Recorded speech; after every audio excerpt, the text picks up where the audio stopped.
It was about 2.5 millennia ago, almost 300 years before the birth of Christ, in the Greek city state of Athens, which was wholly unfamiliar with the self revelation of God to his chosen people, that the great philosopher Aristotle wrote his Nicomachean Ethics. Aristotle had deep disagreements with his friend and teacher, Plato.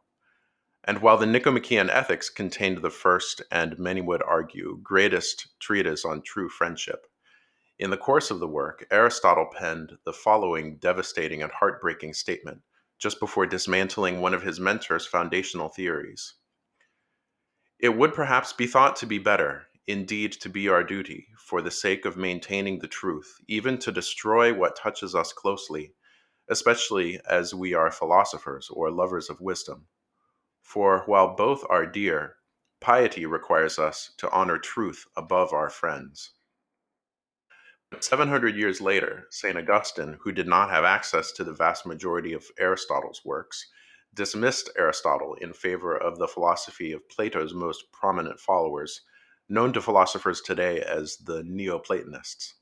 In his enormous book, The City of God, Augustine said, "If then Plato defined the wise man as one who imitates, knows, loves this God, and who is rendered blessed through fellowship with him in his own blessedness, why discuss with the other philosophers? It is evident that none come nearer to us than the Platonists." Augustine and other Christian writers, such as Boethius and the author known today as Pseudo Dionysius, would build much of their theology on the language of Neoplatonism.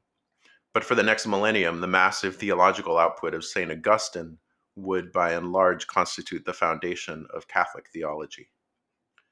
But in the 13th century, a quiet young Dominican priest named Thomas, who came from the small Italian town of Aquino, would produce an even more magnificent synthesis of Catholic theology.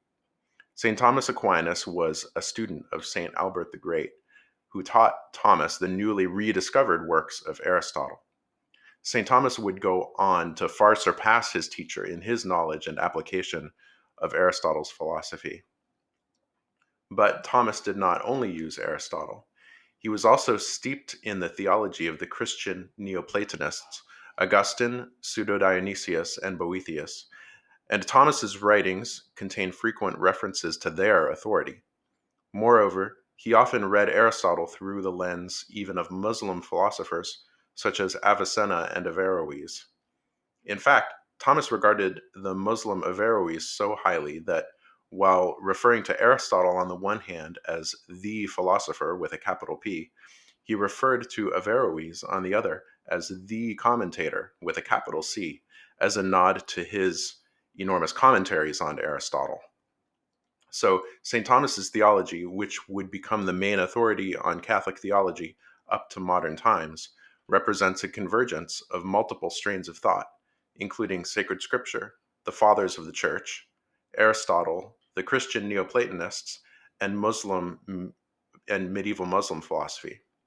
All of this is just to point out that a great deal of our theological language is derived from philosophical systems that began as non Christian and were later christened by their application to divine revelation.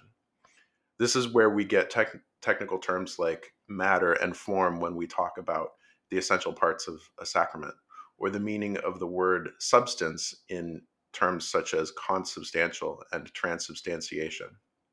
This synthesis of faith and reason represents the fullest flowering of man's search for the truth.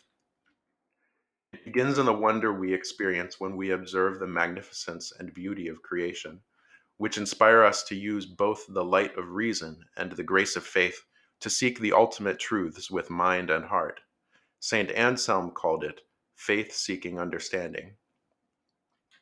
This seminar will introduce you to the history and principles of philosophy that have become central to our understanding of divine truth. We'll examine many of the fundamental questions philosophy has asked throughout the ages and continues to ask, especially as they bear on the Catholic faith as we have received it. What is being? What ultimately exists? What are wisdom and knowledge, and how do they happen? Can we prove the existence of God by reason alone, without appealing to faith or religious experience? How do we know there are moral truths? What makes up the human mind, and how is it distinct from the soul and body? Are faith and science, or faith and reason, in conflict? And if so, how do we address that problem? To what extent is our faith inexorably tied to a particular philosophical system? For that matter, why do we even need philosophy if we have faith? Or as the ancient church father Tertullian put the question, what has Athens to do with Jerusalem? And many other basic questions in philosophy.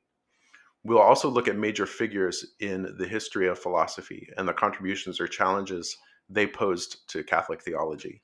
One of the recent and increasingly influential philosopher theologians is Pope St. John Paul II, whose application of the new philosophical method called phenomenology to the content of the Catholic faith is providing today's church with a language for communicating the truths of the faith in a way more compatible with the subjective way that modern Western man approaches the world, in contrast to the older, more objective approaches. I invite you to consider joining this seminar, which we will host through the Zoom platform. Each of a total of 9 sessions will include an hour presentation, allowing for questions along the way, as well as an additional optional hour of moderated discussion on the topics of the day. There's no fee to register, but if you appreciate this project, any donation that you make will go to support operation costs of the Office of Sacred Music at St. Timothy's.